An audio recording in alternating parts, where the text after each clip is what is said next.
En la boda, mi hija me reemplazó por su rico padrastro para el baile de padre e hija, riéndose, solo te tropezarías bajo mis pies. Yo me limité a alejarme en silencio. Pero unas horas después di un discurso, tras el cual los invitados empezaron a silbar y mi hija salió corriendo del salón llorando. Antes de continuar, suscríbete al canal y escribe en los comentarios qué hora es ahora mismo en tu región. Los agentes federales ya estaban en mi oficina cuando regresé de Sedona. Primero noté las camionetas negras, 3 SV estacionadas como si fueran dueñas del lugar, sobre East Camelback Road. Luego vi la cinta amarilla cruzando mi puerta.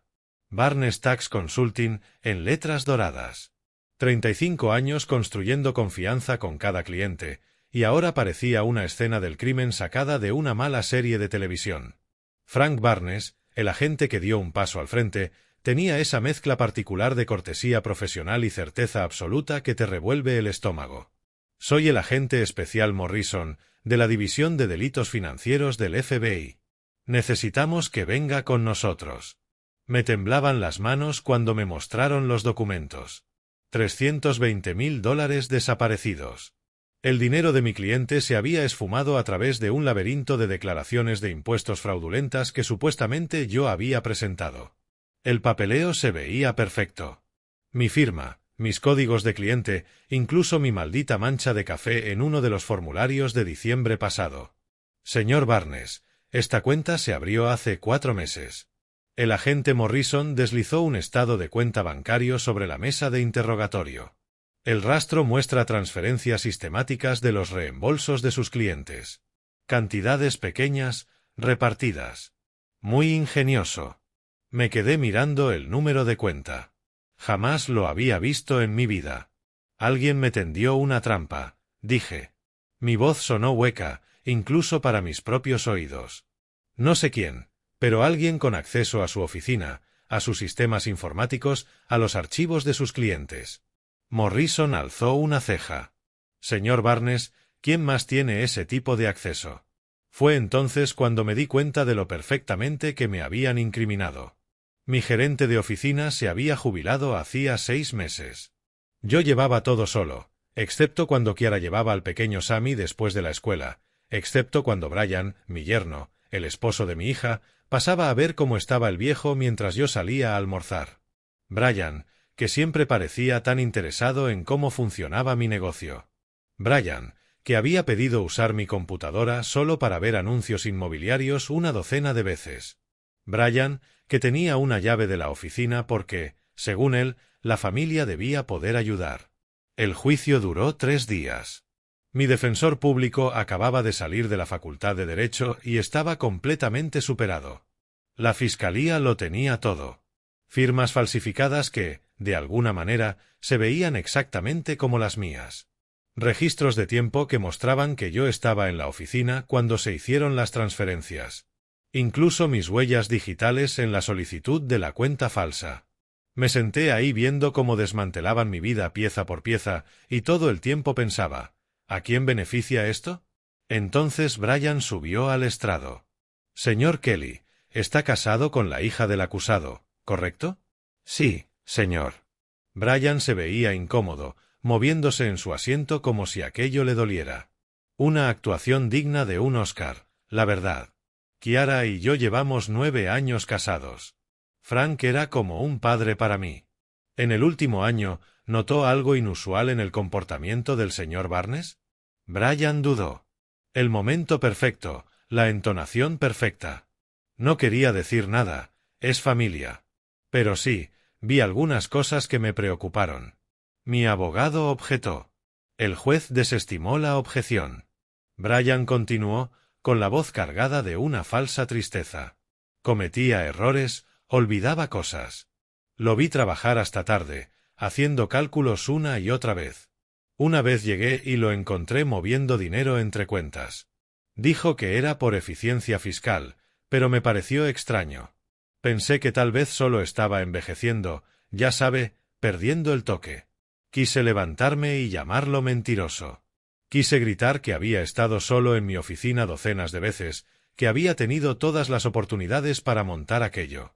Pero mi abogado me agarró del brazo y me susurró con urgencia que solo empeoraría las cosas. El jurado deliberó durante 4 horas. Culpable en todos los cargos. 2 años de prisión federal, restitución de $320,000 que no tenía y la destrucción permanente de mi reputación. Me llevaron a la cárcel del condado a esperar el traslado. Paredes grises, una cama de metal, el olor de un limpiador industrial intentando ocultar algo peor. Me senté allí, con mi uniforme naranja, a mis 67 años, preguntándome cómo sobreviviría a la prisión. La carta llegó el tercer día. El guardia la deslizó por la ranura junto con mi bandeja del desayuno. Un sobre blanco, letra cuidada, sin remitente, pero reconocí de inmediato la caligrafía prolija de Brian. Frank, sé que esto es difícil. Quiero que sepas que Kiara y yo nos haremos cargo de todo mientras estés fuera. La casa de Desert Willow Drive, nos aseguraremos de que se mantenga, de pagar los impuestos, todo eso. No te preocupes por Sammy tampoco. Lo criaremos bien. Lamento que haya terminado así, pero sinceramente, tu tiempo ya había pasado. Gracias por la casa. La cuidaremos bien. Brian. La leí 3 veces. Luego la volví a leer. Gracias por la casa. No tu casa. No la cuidaremos. Gracias por la casa, como si ya fuera suya. Como si todo esto hubiera sido para quitarme de en medio y quedarse con lo que era mío. Me senté en esa cama de metal sosteniendo la carta, y algo frío se instaló en mi pecho. No era rabia. La rabia es caliente, impulsiva, estúpida. Esto era otra cosa. Era la sensación que tienes cuando, a los 67 años, te das cuenta de que alguien en quien confiabas, alguien a quien abriste las puertas de tu familia, te ha manipulado por completo. Pensé en las partidas de ajedrez que solía jugar en la Sociedad de Ajedrez de Phoenix. Partidas largas y complejas, donde sacrificas piezas para ganar posición. Donde piensas 15 jugadas por adelantado. Donde la paciencia importa más que la pasión. Brian pensó que había ganado. Había ejecutado su plan a la perfección. Inculpar al viejo, quedarse con la casa, con la reputación, con la libertad. Barrida total. Pero Brian cometió un error crítico. Supuso que, porque yo era amable, era débil. Supuso que, porque había pasado 35 años ayudando a la gente con sus impuestos, no sabía cómo hacer daño. Me había dado 2 años para pensar, 2 años para planear, 2 años para dejar de ser la víctima y convertirme en otra cosa. Doblé la carta con cuidado y la deslicé bajo el colchón. Luego me recosté en la cama y empecé a pensar. No en inocencia ni en justicia ni en esas tonterías ingenuas. Empecé a pensar en lo que sabe un asesor fiscal, en rastros de dinero, en vacíos legales, en las miles de formas en que el sistema puede usarse contra alguien si sabes dónde presionar. Brian me había enseñado una lección importante: los tipos buenos siempre llegan de últimos. Era hora de dejar de ser amable. El centro correccional de Florence se extendía en el desierto de Arizona como un tumor de concreto. Me procesaron un martes, el 11 de abril del año 2023. Huellas digitales, examen médico, la alegre orientación donde te explican las reglas para sobrevivir. No tomes nada que no sea tuyo, no mires a nadie a los ojos demasiado tiempo, mantén la cabeza baja. Me asignaron una celda con un chico de 23 años llamado Marcus, atrapado vendiendo electrónicos robados. Me miró una vez, cabello gris, lentes de lectura, manos suaves de 35 años moviendo papeles, y decidió que yo era inofensivo. ¿Impuestos, dijo la primera noche. Eso casi da risa. Como si lastimaras a la gente con matemáticas o algo así. Algo por el estilo, respondí. El primer mes fue modo supervivencia. Aprender las rutinas, averiguar qué guardias evitar, qué internos controlaban qué negocios. Me mantuve callado. Hice mi trabajo en la lavandería de la prisión, me volví invisible. Pero por las noches, acostado en ese colchón delgado con Marcus roncando encima, pensaba en la carta de Brian. Gracias por la casa. En mi vida anterior, aquello me habría destrozado. Me habría sentido traicionado, roto. Pero algo había cambiado. Tal vez fue el uniforme naranja. O la forma en que todos asumían que yo era solo otro criminal de cuello blanco que se había vuelto codicioso. Tal vez fue saber que mi hija había creído a Brian y no a mí, que mi nieto crecería pensando que su abuelo era un ladrón. O tal vez era más simple, ya no tenía nada que perder. Recordé cuando Brian empezó a salir con Kiara. Ella lo llevó a la cena del domingo, a mi casa, la de Desert Willow Drive, la que había comprado hacía 28 años, cuando mi esposa aún vivía. Brian había sido encantador, gracioso, atento. 43 años, agente inmobiliario exitoso, excelente con Sammy, aunque el niño entonces solo tenía 3 años. «Papá, me hace sentir segura», me dijo Kiara después de aquella primera cena, mientras lavábamos los platos y Brian jugaba con Sammy en la sala. Después de que murió su madre, no pensé que encontraría a alguien que la entendiera. Me alegré por ella. Mi hija merecía ser feliz. Brian parecía perfecto. Recordé el día en que se mudaron a mi casa. Se suponía que sería algo temporal, solo 6 meses mientras ahorraban para el enganche. Brian estaba en la entrada, estrechándome la mano. «Nos estás haciendo un favor enorme, Frank. No lo olvidaremos». Eso fue hace 5 años. La solicitud de visita llegó en mayo del año 2023, un mes después de empezar mi condena. Brian Kelly y Kiara Barnes Kelly figuraban en el formulario. Me quedé mirándolo largo rato en mi celda. Marcus estaba en el comedor, así que tenía el espacio para mí solo. Podía imaginar exactamente cómo sería. Brian sentado frente a mí en la sala de visitas, con su cara de preocupación. Kiara llorando. Hablarían de lo duro que era todo esto para todos, de cómo me estaban apoyando en ese momento difícil. Brian preguntaría si necesitaba algo, haría una demostración de cuidado, y todo el tiempo estaría observando mi rostro, escuchando mis palabras, tratando de averiguar si yo sospechaba la verdad. Tomé el formulario y escribí una sola palabra: rechazado. El guardia que lo recogió se sorprendió. ¿Seguro? Es tu hija, amigo. Estoy seguro.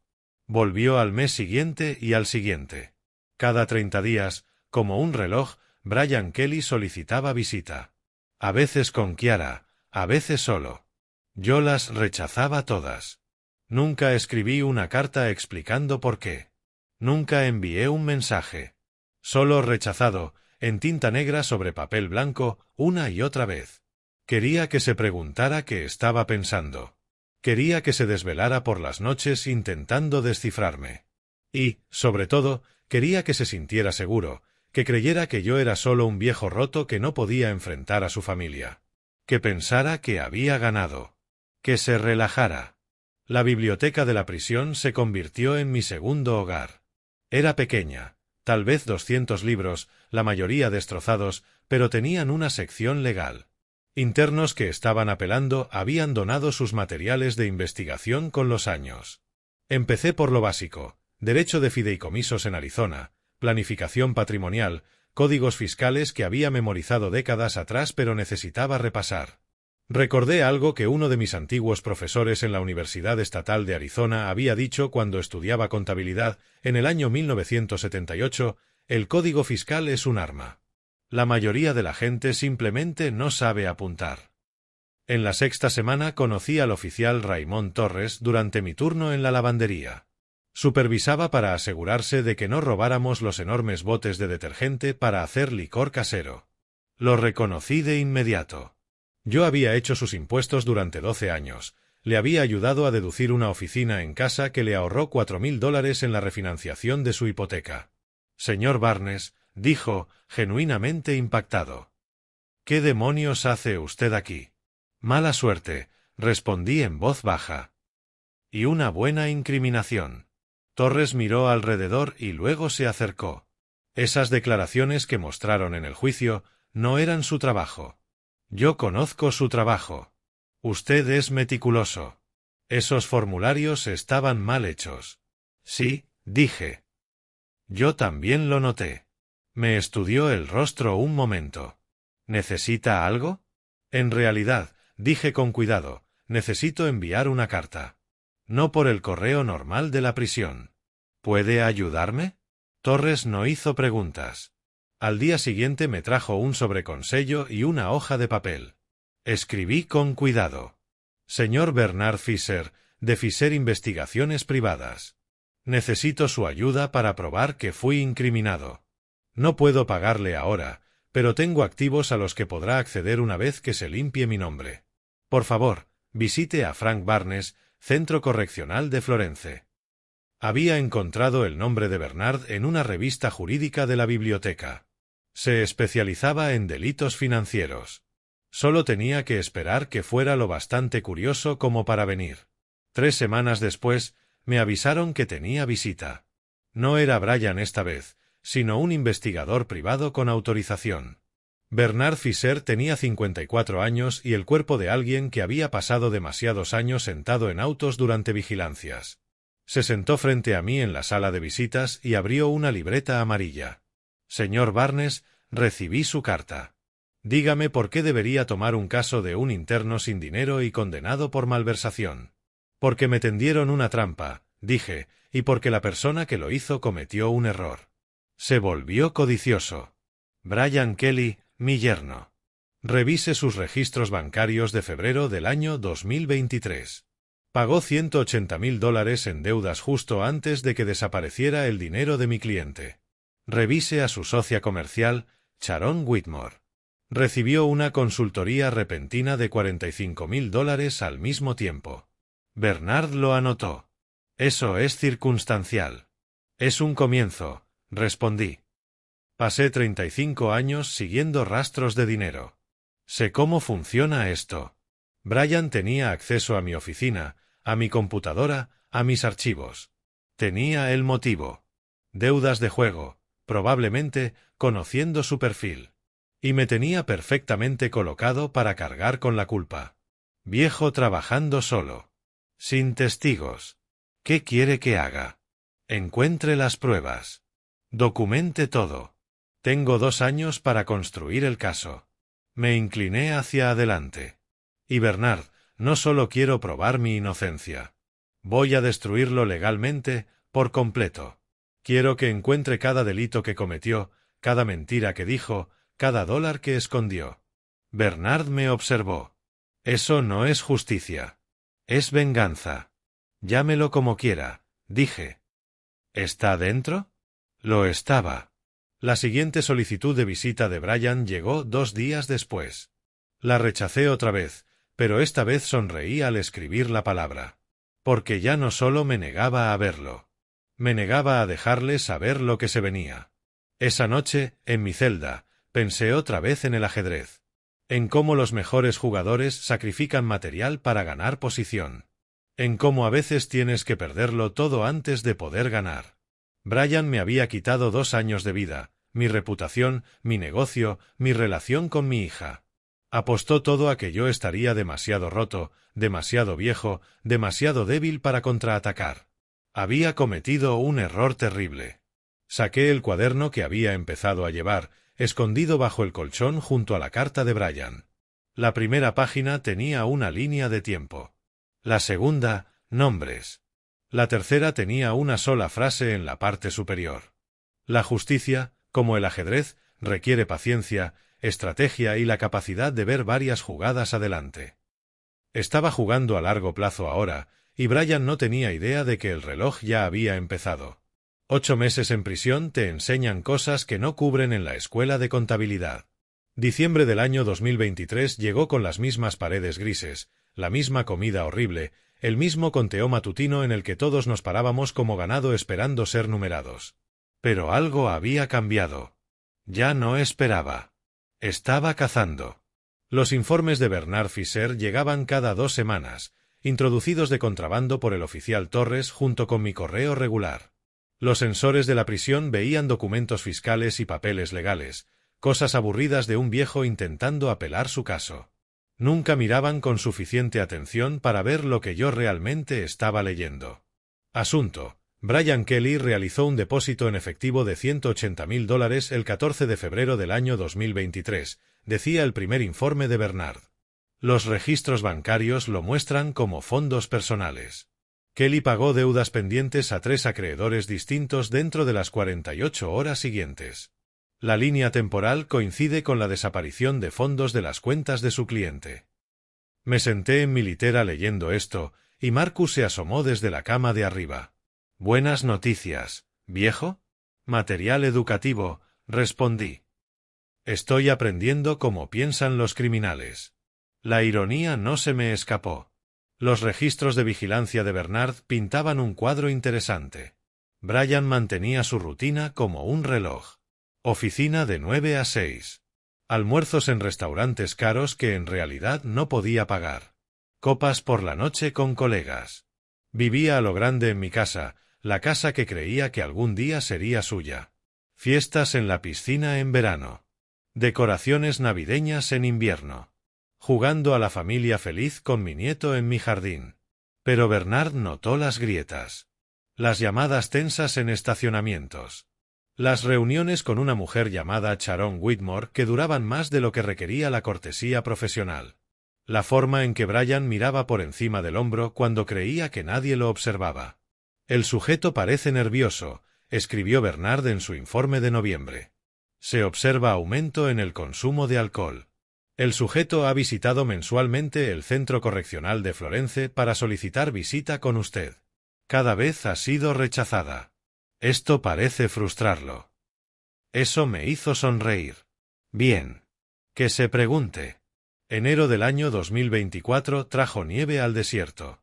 Raro, pero ocurrió. La observé caer a través de la estrecha ventana de la biblioteca mientras fingía leer los estatutos revisados de Arizona. En realidad, estaba memorizando los últimos hallazgos de Bernard. Sharon Whitmore, colega inmobiliaria de Brian en la agencia. 42 años, divorciada, gustos caros. Había recibido un pago de $45.000 como honorario de consultoría de una empresa fantasma en febrero de 2023. La misma empresa fantasma que había retenido brevemente parte del dinero robado de mis clientes antes de que desapareciera en las cuentas de Brian. Ella era su cómplice. Tenía que serlo. No recibes ese tipo de dinero tan cerca de un gran malversamiento sin estar involucrada. Bernard había entrevistado a 3 excolegas de Sharon. Una comentó que había sido extrañamente reservada sobre un proyecto especial el invierno pasado. Otra dijo que, de repente, había hecho un viaje a cabo en marzo de 2023, justo después de mi arresto, y publicó fotos de ella tomando champán caro. Estúpida. Los criminales siempre se vuelven estúpidos con el dinero. No pueden evitarlo. La siguiente solicitud de visita llegó en febrero de 2024. Brian otra vez. Sin Kiara esta vez, solo él, haciendo su peregrinaje mensual para revisarme. Me lo imaginé en la sala de espera, registrándose, preparando su cara preocupada. Escribí rechazado con más fuerza de la necesaria. El bolígrafo casi rasgó el papel. El oficial Torres recogió el formulario y sacudió la cabeza. Ha estado viniendo todos los meses durante casi un año, señor Barnes. Su hija también, a veces. Quizá debería. No, dije. Necesita seguir preguntándose por qué no lo recibo. Forma parte del plan. Torres no preguntó cuál plan. Ya había aprendido a no hacerlo. En mi celda, por la noche, mantenía mis cuadernos escondidos dentro de libros de leyes. Marcus nunca los miraba. Creía que yo era solo otro viejo intentando apelar su caso. En la página 14, había creado una línea de tiempo. 14 de febrero de 2023. Brian deposita $180.000 en efectivo. Del 15 al 17 de febrero de 2023. Brian paga sus deudas. 3 de marzo de 2023. Mis clientes reportan reembolsos desaparecidos. 8 de marzo de 2023. La FBI me arresta. 9 de marzo de 2023. Sharon Whitmore deposita $45.000. El patrón era tan obvio que dolía. ¿Cómo había fallado la FBI en esto? O tal vez no lo había hecho. Quizás solo se habían relajado una vez que tenían a su consultor fiscal esposado. Condena limpia. Caso cerrado. Pasar al siguiente. Pero yo no estaba relajado y no tenía nada más que tiempo. Abril de 2024 marcó un año desde que ingresé al Centro Correccional Florence. La prisión no celebraba aniversarios. Marcus fue liberado, me abrazó y prometió mantenerse limpio esta vez. Tuve un nuevo compañero de celda, un joven llamado Desaun, que había violado su libertad condicional por un cargo de drogas. «¿Por qué estás aquí, abuelo?», preguntó la primera noche. «Por malversación que no cometí», respondí. Se rió. «Sí, todos aquí son inocentes. La mayoría miente», admití. «Yo no». El informe de Bernard de abril era diferente, más extenso. Había estado haciendo lo que los investigadores llaman trabajo de fondo profundo, revisando toda la historia financiera de Brian, no solo la línea de tiempo alrededor de mi arresto. Brian Kelly tenía un problema de juego. No solo póker con amigos, apuestas serias. Bernard encontró recibos de tarjetas de crédito de viajes a Las Vegas, cuentas de apuestas en línea bajo correos electrónicos fantasma, deudas con 3 diferentes casas de apuestas que sumaban $180.000 para enero de 2023. Exactamente $180.000. Brian estaba desesperado, ahogado en deudas. Y de repente, milagrosamente, en febrero de 2023, ya no lo estaba. Todo pagado, libre de deudas, y todo lo que le costó fue incriminar a su suegro y robarle a clientes inocentes. Leí ese informe 3 veces. Luego escribí una nota corta a Bernard: «Sigue investigando. Quiero todo. Cuentas bancarias, declaraciones de impuestos, negocios, multas de tráfico, todo».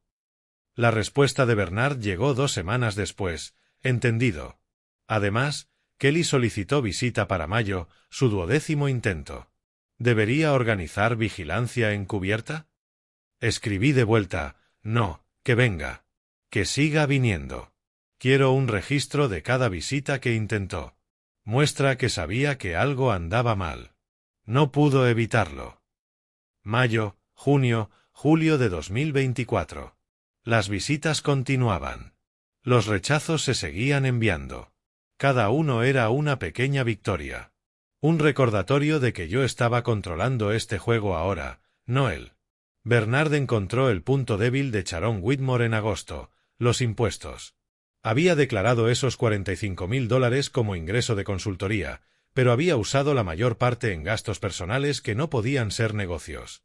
El viaje a Cabo, un auto nuevo, bolsos de diseñador, todo documentado en sus redes sociales, etiquetado y fechado como pruebas envueltas para nosotros.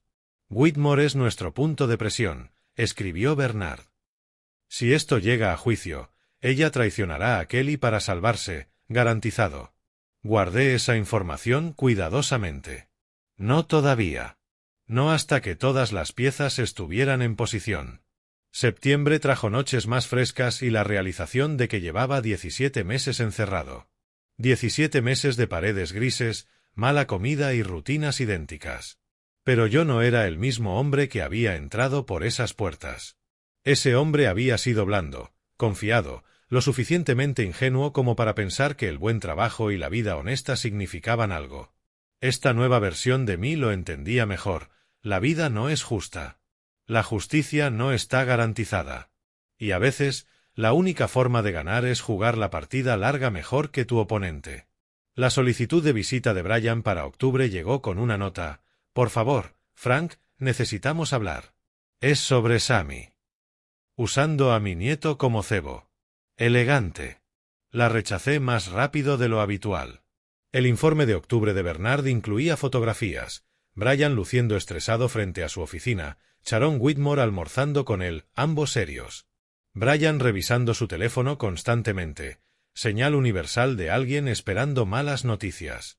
Sabían que algo venía. Podían sentirlo. Solo que no sabían qué.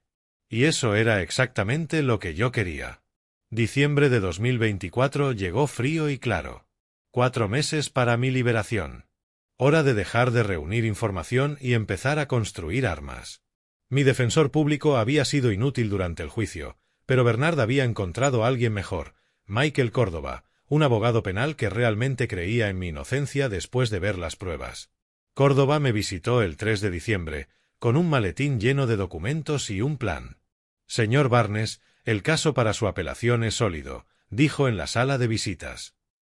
«La investigación de Fisher muestra claras irregularidades financieras en las cuentas de Kelly. La línea de tiempo coincide perfectamente. Podemos presentar una solicitud de alivio postcondena basada en nuevas pruebas». «Eso es el paso 1», dije. ¿Y el paso 2? Córdoba sonrió ligeramente. ¿Quieres ir tras Kelly directamente? Quiero destruirlo, corrigí. Legalmente, por completo. Quiero que pierda todo como yo lo perdí. Eso requiere otro tipo de abogado, dijo Córdoba. Especialista en fideicomisos y sucesiones. Conozco a alguien. Así entró en mi vida Catherine Ramos. 49 años, aguda como vidrio roto, con reputación de ganar disputas de herencia que otros abogados llamaban imposibles. Me visitó una semana después de Córdoba, y supe de inmediato que era perfecta para esto. Señor Barnes, dijo, extendiendo documentos sobre la mesa de metal entre nosotros. Su casa en Desert Willow Drive. Cuénteme sobre la estructura de propiedad. La compré en 1997, dije. La pagué en 2011. Cuando mi esposa murió en 2020, creé un fideicomiso en vida para mi nieto, Sammy. Tenía solo 6 años entonces. La casa entró en el fideicomiso conmigo como fideicomisario. Entonces legalmente no posee la casa usted. La posee el fideicomiso. Correcto. Catherine tomó nota. ¿Y quién vive allí ahora? Brian Kelly, mi yerno, su esposa Kiara, mi hija, y Sammy. Se mudaron hace 5 años. Temporal, dijeron.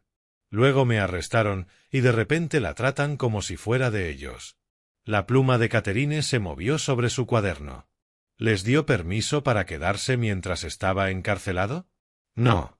No hay contrato formal de arrendamiento ni acuerdo de alquiler. Solo están ahí. Interesante.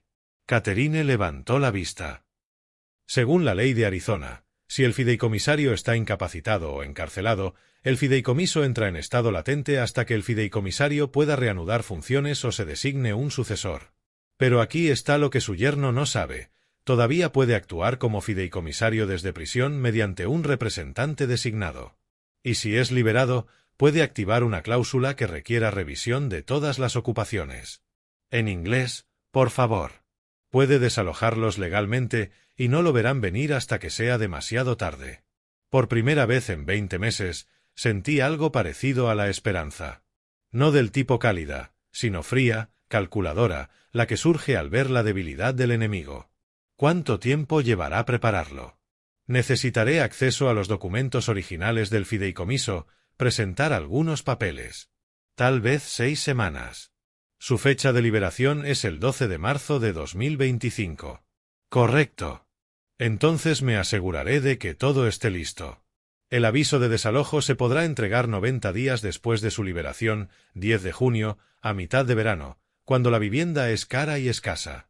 Aprecié su atención al detalle. Durante las siguientes 8 semanas, Catherine presentó documentos que apenas entendía. Enmiendas al fideicomiso, designación de fideicomisario sucesor temporal, aviso de intención de revisar ocupaciones, todo legal, todo documentado, construyendo el momento en que Brian se daría cuenta de que había vivido en una casa que nunca fue suya y nunca lo sería. Pero eso no era suficiente. Quería más. En enero de 2025 le di a Bernard Faise una nueva tarea. Encontrar cada dólar que Brian Kelly ganara y no declarara al IRS, cada pago en efectivo, cada acuerdo paralelo, cada centavo oculto. Quiero un panorama completo. La respuesta de Bernard llegó 3 semanas después. El informe tenía 47 páginas. Brian no solo me había robado, sino que había manejado esquemas de ingresos no reportados durante años, pagos en efectivo de clientes que nunca aparecieron en sus formularios, honorarios de consultoría de empresas fantasma, comisiones bajo la mesa de desarrolladores que querían evitar documentación adecuada. Bernard estimó al menos $67.000 de ingresos no reportados solo en 2024. Sumando los $180.000 que me robó y que no declaró como ingresos, teníamos $247.000 de ingresos gravables que el IRS no conocía. Había pasado 35 años ayudando a las personas a navegar la ley fiscal. Sabía exactamente lo que le pasaba a quien ocultaba tanto dinero al gobierno: multas, intereses, posibles cargos penales. Bernard, escribí. Documenta todo. Quiero fechas, cantidades, fuentes. Que quede listo para investigación. Cuando salga, se lo entregaremos al IRS. En febrero, Brian hizo su 20ª solicitud de visita.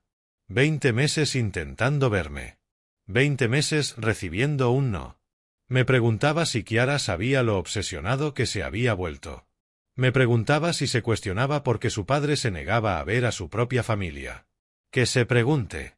Ella eligió su bando. El último informe de Bernard antes de mi liberación llegó el 1 de marzo. Había encontrado la pieza final. Sharon Whitmore había tenido un romance con Brian. Ya no. Terminó mal a finales de 2024, pero ella había guardado registros, mensajes, correos electrónicos, fotos, documentación que los examantes enfadados conservan como seguro. Whitmore cooperará si se aborda correctamente, escribió Bernard. Tiene miedo de Kelly. Cree que la culparía si algo sale mal. Psicología criminal clásica. Ladrones volviéndose unos contra otros. Guardé eso también, dije. Otra arma para el momento adecuado. El oficial Torres me encontró en la biblioteca el 8 de marzo, 4 días antes de mi liberación. Tienes esa mirada, dijo, como si estuvieras planeando algo. Solo pensando en la libertad, respondí. Señor Barnes, tenga cuidado. Kelly no dejará pasar esto. Ni yo tampoco. Ese es justamente el punto. En mi última noche en Florence Correctional Facility, revisé todo, la línea de tiempo, la evidencia, las estructuras legales que Catherine había construido, la documentación del IRS que Bernard había compilado. 23 meses de preparación paciente y metódica. Brian pensó que había ganado al incriminarme. Creyó que el viejo se pudriría en prisión mientras él vivía la buena vida en mi casa, criando a mi nieto como propio. Pero había cometido un error crítico. Asumió que quebraría. Que la prisión me destruiría. Que saldría derrotado y débil.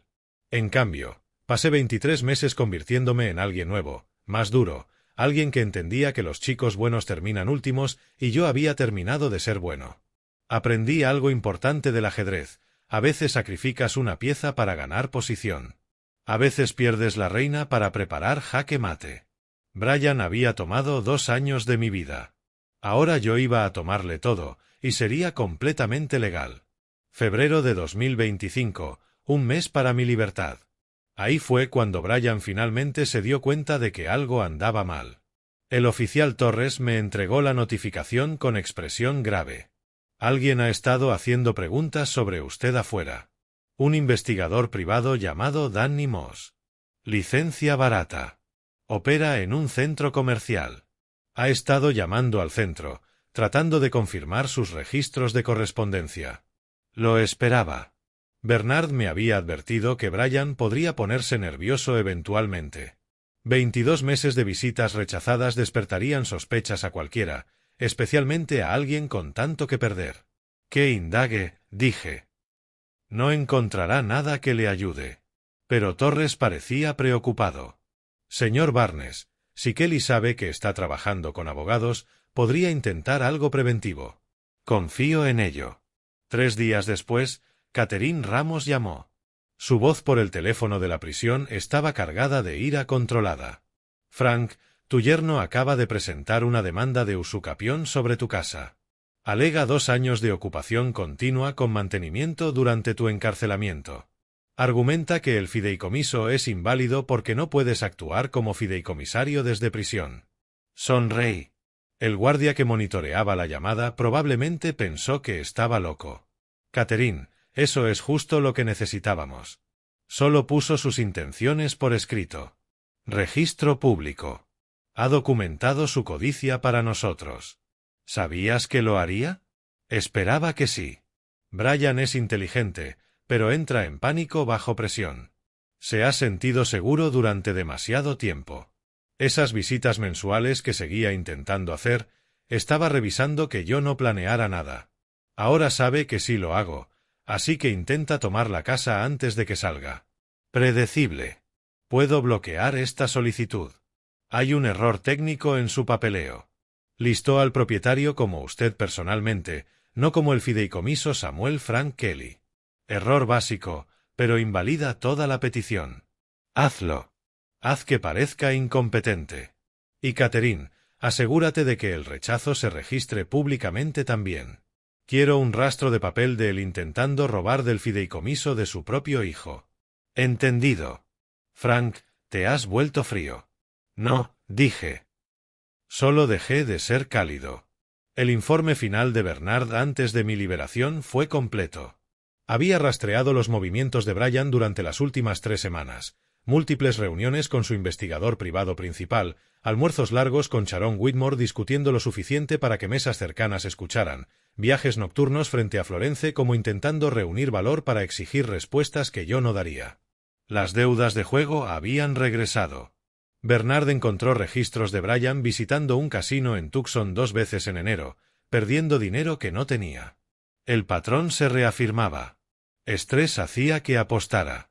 Apuestas lo hacían desesperado. Desesperación lo hacía estúpido. Perfecto. El 1 de marzo recibí una carta de Kiara, mi hija.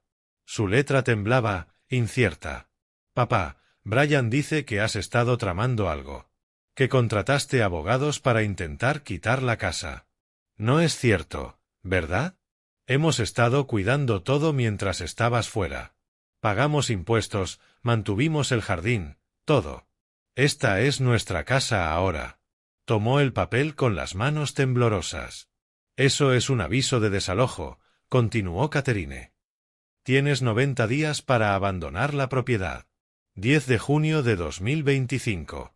Además, deberás pagar $52.800 en valor de renta de mercado por tus 2 años de ocupación. El fideicomiso perseguirá todos los recursos legales para cobrar esta deuda. Brian miraba el documento, sus manos temblaban tanto que el papel crujía como hojas arrastradas por el viento.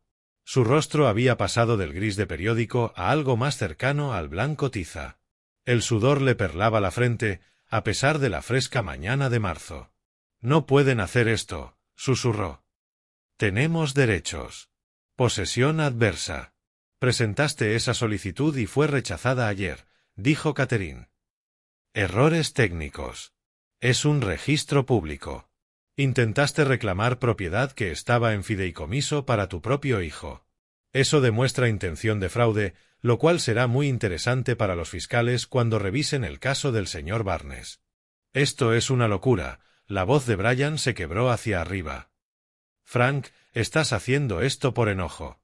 Pero piensa en Kiara. Piensa en Sammy. Vas a dejar a tu propio nieto sin hogar. Sammy es dueño de la casa, dije en voz baja. La tendrá cuando cumpla 25 años. Mientras tanto, Kiara puede alquilar un apartamento como cualquier adulto. Tú, en cambio, pausé, dejando que el momento respirara, vas a perderlo todo. La casa es solo el principio. Los ojos de Brian se abrieron de par en par. Miedo real, reemplazando la arrogancia. ¿Qué hiciste? 2 años de planificación, dije. Cada mes venías a visitarme, intentando asegurarte de que no sospechara nada. Cada mes yo rechazaba y tú regresabas a casa más nervioso. Deberías haberme dejado en paz, Brian. Deberías haber tomado tu dinero robado y desaparecido. En cambio, te volviste codicioso. Intentaste robar mi casa también. Estás blufeando. Su voz ya no tenía convicción. ¿Lo estoy? Incliné la cabeza. Supongo que lo descubrirás pronto. Disfruta estos próximos 90 días en la casa, Brian. Haz algunos buenos recuerdos. Te van a durar. Me giré hacia Catherine. Vamos. Necesito desayunar. La comida de la prisión era terrible. Y he estado soñando con café de verdad durante 2 años. Mientras caminábamos hacia el auto, escuché a Kiara llamarme. Papá, papá, por favor, podemos hablar de esto. No me volteé. No respondí. Solo me subí al sedán de Catherine y dejamos atrás la prisión, el rostro blanco y sorprendido de Brian y 2 años de concreto y acero. En el espejo retrovisor, vi a Brian de pie en el estacionamiento, todavía sosteniendo el aviso de desalojo, la boca moviéndose, pero sin que el sonido llegara hasta mí. Kiara tenía las manos sobre sus hombros, preguntando qué pasaba. Sammy estaba a su lado, confundido y asustado. No era perfecto. Herir a mi hija no formaba parte del plan que había disfrutado, pero ella había elegido su lado cuando creyó en Brian por encima de mí. ¿Cómo te sientes?, preguntó Catherine mientras nos incorporábamos a la autopista rumbo a Phoenix. Hambriento, dije, e impaciente. Este es el primer movimiento. Tengo 13 más planeados. Catherine se rió. Frank Barnes, creo que la prisión te hizo aterrador. No, dije, viendo el desierto pasar. Me hizo estratégico. Abril llegó con ese calor seco de Phoenix que hace que todo parezca esperando a que algo se rompa. Llevaba 3 semanas fuera de prisión, viviendo en un modesto apartamento que Catherine me había ayudado a rentar. No en la casa, eso esperaría hasta el 10 de junio, cuando el sheriff desalojara a Brian. Por ahora, tenía un departamento de una habitación con vista al estacionamiento y suficiente espacio para reconstruir mi vida, o mejor dicho, para terminar de destruir la de Brian. Bernard Fisher me llamó el 7 de abril. Frank, está hecho. Hoy envié el informe de investigación financiera a la División de Investigación Criminal del IRS. Todo está documentado, los $180.000 de ingresos no reportados de febrero de 2023, los 67.000 de honorarios en efectivo de consultoría de 2024. Todo. Confirmaron la recepción y abrieron un expediente. Estaba tomando café en mi pequeño balcón, viendo salir el sol. ¿Cuánto tardarán en contactarlo? Las investigaciones criminales suelen tardar, pero este caso es directo. Estimo de 2 a 3 semanas antes de que reciba el primer aviso.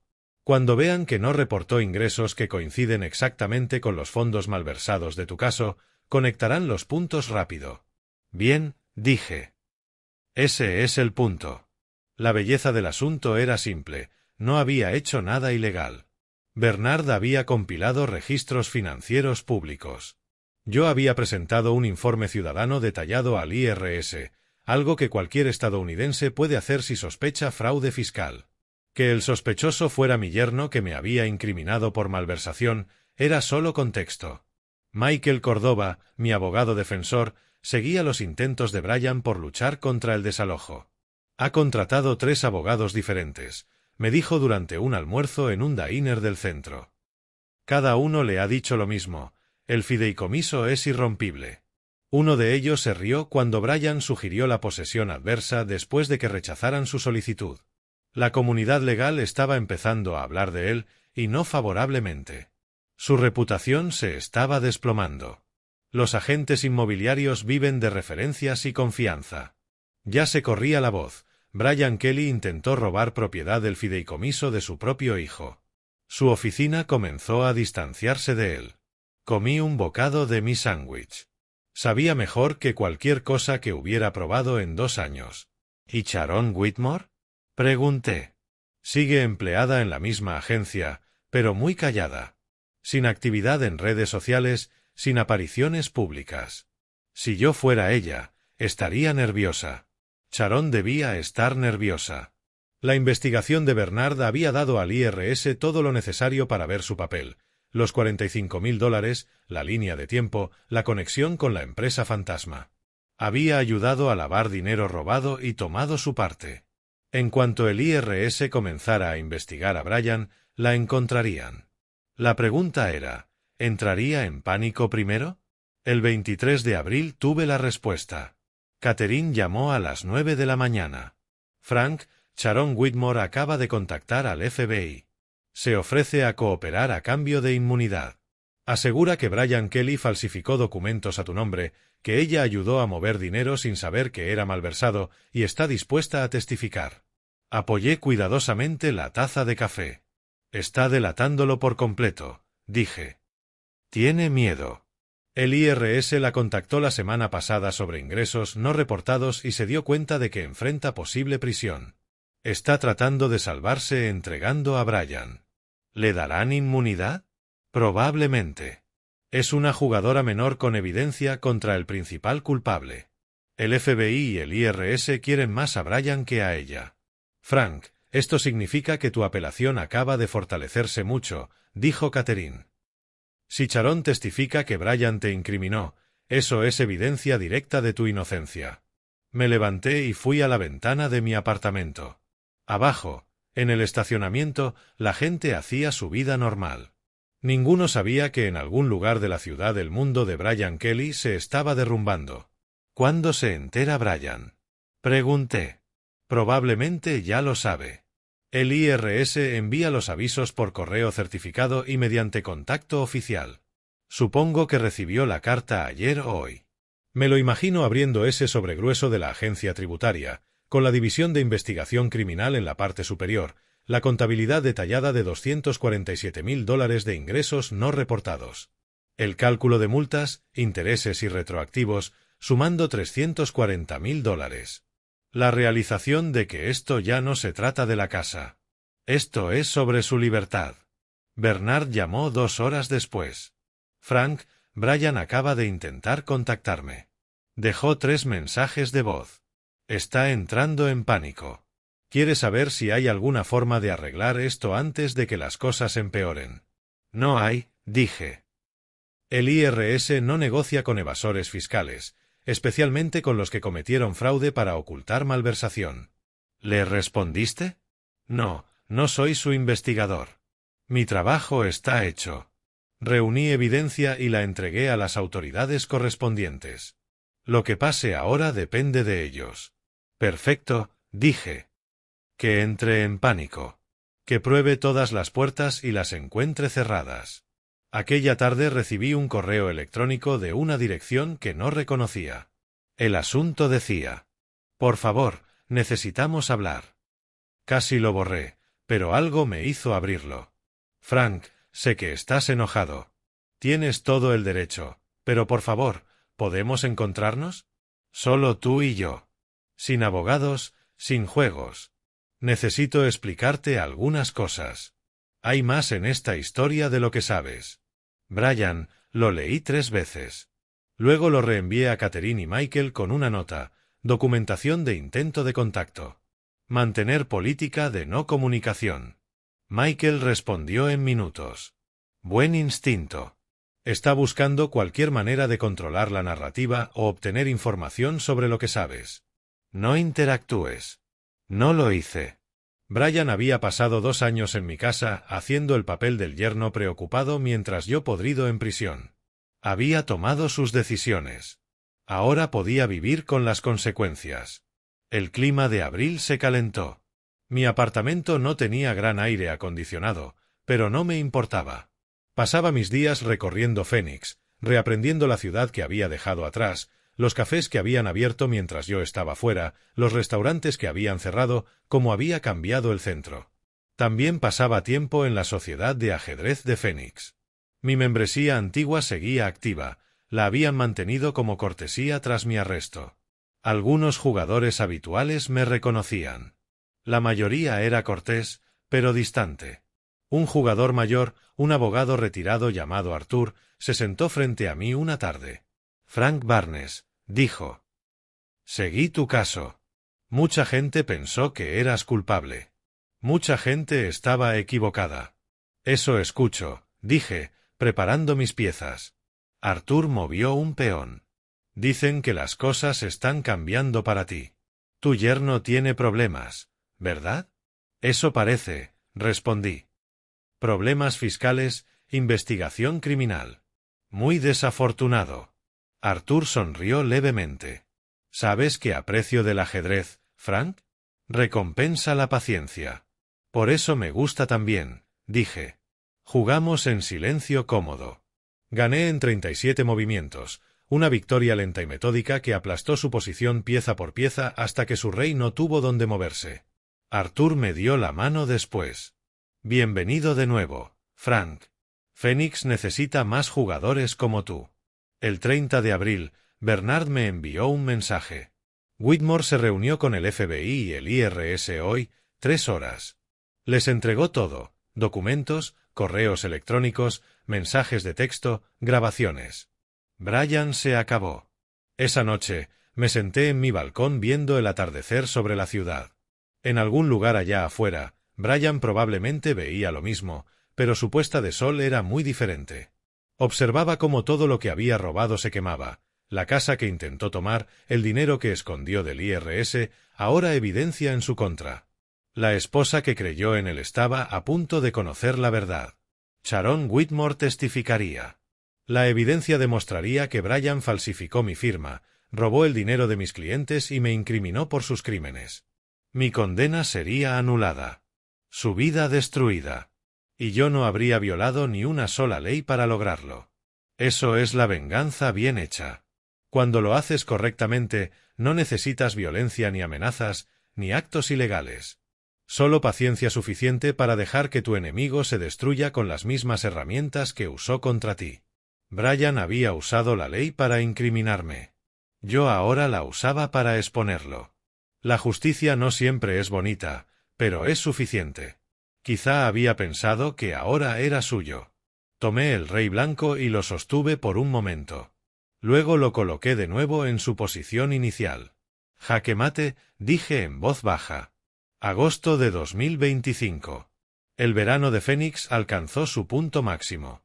Días de 115 grados que hacían que el desierto brillara como vidrio líquido. La audiencia de declaración de culpabilidad de Brian Kelly estaba programada para el 14 de agosto. Asistí, no porque tuviera que hacerlo, sino porque quería ver todo terminado. La sala federal era fría, con un aire acondicionado agresivo. Bryan estaba sentado en la mesa del acusado con un mono naranja, luciendo 20 años mayor que la última vez que lo había visto. Su defensor público, el costoso Víctor Delgado, lo había abandonado en menos de 2 semanas, moviendo papeles nerviosamente. Sharon Whitmore testificó primero. Había aceptado su acuerdo de inmunidad y reveló todo: correos electrónicos, mensajes de texto, conversaciones grabadas. Explicó cómo Bryan se le acercó con un plan para pedir prestado dinero a los clientes de su suegro, cómo ella ayudó a crear la empresa fantasma, cómo dividieron el dinero y cubrieron sus rastros. No sabía que iba a incriminar al señor Barnes específicamente, dijo, sin mirar a nadie a los ojos. Pensé que solo tomaría el dinero. Pero luego la FBI arrestó a Frank y Bryan testificó contra él y me di cuenta de lo que había hecho. Tenía miedo de decir algo. Miedo suficiente para aceptar $45,000 y mantenerme callada durante 2 años. Pero el jurado no necesitaba mi opinión sobre eso. El fiscal expuso los cargos: evasión fiscal por $247,000 de ingresos no declarados, conspiración para cometer fraude, robo de identidad por falsificar mis firmas, fraude electrónico por las transferencias y obstrucción a la justicia por su falso testimonio en mi juicio. El abogado de Bryan intentó argumentar clemencia. Su señoría, mi cliente lo ha perdido todo: su trabajo, su matrimonio, su hogar, su reputación. Ya está sufriendo consecuencias. La prisión parece excesiva. El juez Reeves, la misma que supervisó mi apelación, lo interrumpió. Abogado, su cliente no solo cometió fraude fiscal. Incriminó a un hombre inocente y lo dejó pasar 2 años en prisión federal. Eso no es solo un delito financiero, es una atrocidad moral. La sentencia refleja ambas cosas. Bryan fue preguntado si quería hacer una declaración. Se puso de pie lentamente. Lo siento, dijo, con voz plana y vacía. Tomé decisiones terribles. Hice daño a personas que debía proteger. Merecía un castigo. Solo quiero decir. Miró hacia donde yo estaba sentado en la galería. Frank, lo siento por todo. No respondí, no me moví, solo observé. El juez Reeves lo condenó a 4 años de prisión federal, $340,000 en multas y restitución, y 5 años de libertad supervisada tras su liberación. La expresión de Bryan quedó completamente en blanco. No lloró, no se enfureció ni suplicó, simplemente se quedó vacío mientras el alguacil lo conducía fuera. Afueras del juzgado, Catherine me encontró en los escalones. Tu audiencia de exoneración está programada para la próxima semana, dijo. ¿Cuánto? Pregunté. La ley de Arizona otorga $70,000 por cada año de encarcelamiento injusto. Cumpliste 2 años. Esos son $140,000. La ironía no se me escapó. Bryan debía $340,000 y yo recibiría $140,000. El universo no era justo, pero a veces resultaba matemáticamente interesante. Mi audiencia de exoneración duró 15 minutos. La jueza Morrison revisó la evidencia, el testimonio de Sharon, la investigación financiera de Bernard, la prueba de que Bryan había falsificado documentos y perjurado. Vacó formalmente mi condena, ordenó al Estado pagar la compensación y se disculpó en nombre del sistema judicial. Señor Barnes, lo que le hicieron fue una grave injusticia. Espero que esto le brinde cierto cierre. El cierre llegó después, en momentos más pequeños. Kiara me visitó a finales de agosto. Nos encontramos en una cafetería, terreno neutral. Lucía más saludable que la última vez que la vi, con la mirada clara y tranquila. Estoy en terapia, dijo sin preámbulos. Tratándolo de Brian, la traición, las mentiras, como ignoré las señales de alerta. Mi terapeuta dice que ahora tengo problemas de confianza, rió débilmente. Lo cual es justo. ¿Y Sammy? Pregunté, confundido.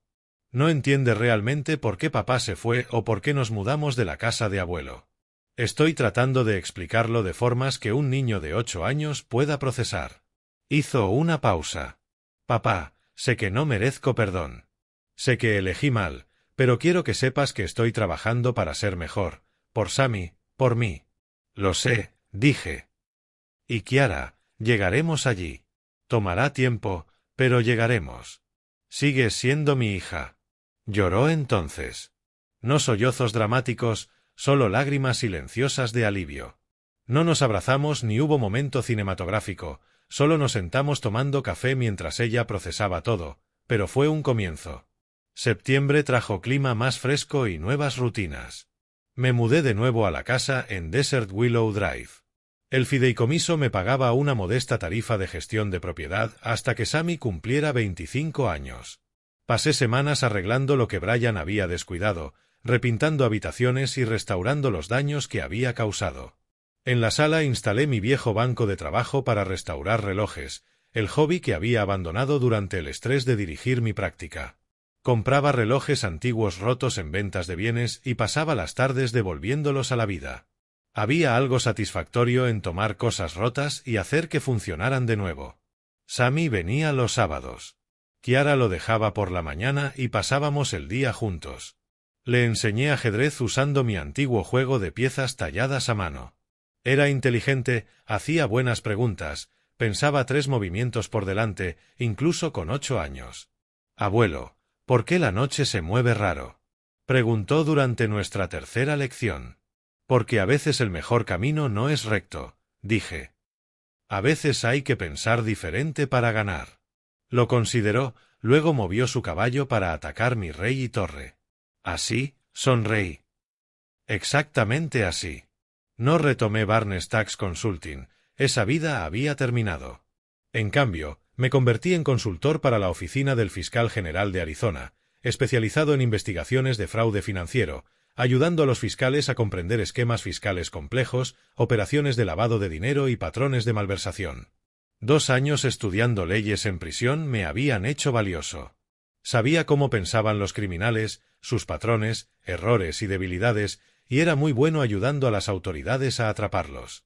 Un sábado por la tarde a mediados de septiembre, estaba en el patio trasero viendo el atardecer pintar el desierto de naranja y púrpura. Sammy acababa de irse después de vencerme en ajedrez por primera vez. Una victoria limpia que no le había permitido antes. La había ganado. Mi teléfono vibró. Un mensaje de texto del oficial Torres, el guardia de Florence que me ayudó a empezar todo esto. Vi la sentencia de Kelly en las noticias. Justicia servida. Le respondí. Gracias. Visita Phoenix algún día. Te invito a almorzar. Apoyé el teléfono y pensé en los últimos 2 años. La planificación, la paciencia, la destrucción metódica de la vida de Brian Kelly. Algunos lo llamarían venganza. Un terapeuta probablemente diría que estaba obsesionado. Pero yo sabía lo que realmente era, consecuencias. Brian eligió incriminar a un inocente. Yo me aseguré de que pagara por esa elección. Todo lo que hice fue legal, documentado y justificado. La justicia, como el ajedrez, requiere paciencia, estrategia y la capacidad de ver varios movimientos por adelantado. Había jugado esta partida durante 2 años y entregué jaque mate. Si te gustó esta historia, dale me gusta a este vídeo, suscríbete al canal y comparte tus impresiones en los comentarios. Para escuchar la siguiente historia, haz clic en el recuadro de la izquierda. Gracias por ver.